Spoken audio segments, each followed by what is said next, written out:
At a certain fruit stand, the price of each apple is 40 cents and the price of each orange is 60 cents. Apple 40, orange 60. Mary selects 10 apples and oranges from the fruit stand and the average price of 10 pieces of fruits is 56. So we can solve it using the allegation that apple has 40 cents price and oranges has 60 cents price, and by combining them the price per fruit, the price of 10 pieces of fruit is, average price is 56 cents. So 56 cents. In this particular case, to calculate the weighted average, we can take the diagonal differences. That means 60 minus 56, that means 4 comes here, and on the other side 40 minus 56, so 56 minus 40 is 16. So what we can say is that the ratio of apples and oranges will be 4 over 16, which is 1 over 4. But we also know that apples plus oranges is equal to 10, because the question says that she purchased 10 fruit pieces. That means if we have x apples, then we have 4x oranges, which means the sum will be x plus 4x, which is equal to 5x, and that is given as 10, which means now we know that x is equal to 2. Now that we know that x is equal to 2, we can calculate that apples will be 2 and oranges will be 8. Now we know the exact number.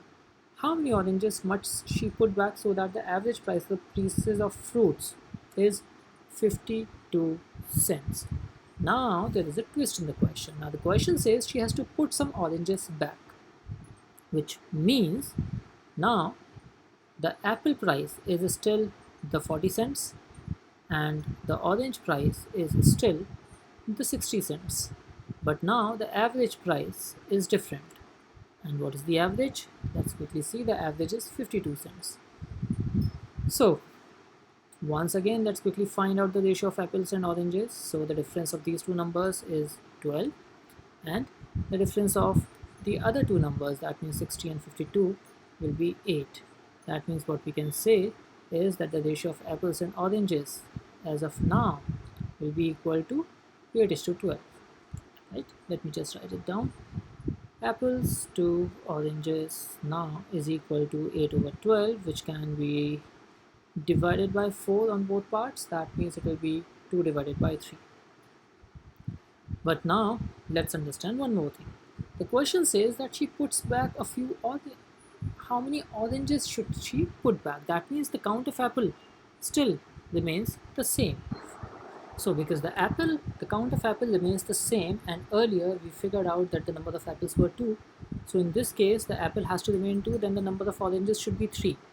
But now let's quickly figure it out, that the number of oranges earlier was 8, which now has become 3. That means the oranges that she has to put back will be equal to 8 minus 3, that is equal to 5. So the question is, how many oranges must she put back? So she must put back 5 oranges, and therefore the answer to the question becomes option E. I hope you enjoyed the explanation. This was using the weighted average method, and using the weighted average method in such questions makes the questions really simple. Therefore, I would suggest that you please learn how to solve the questions using the weighted average method in such scenarios. Thank you so much.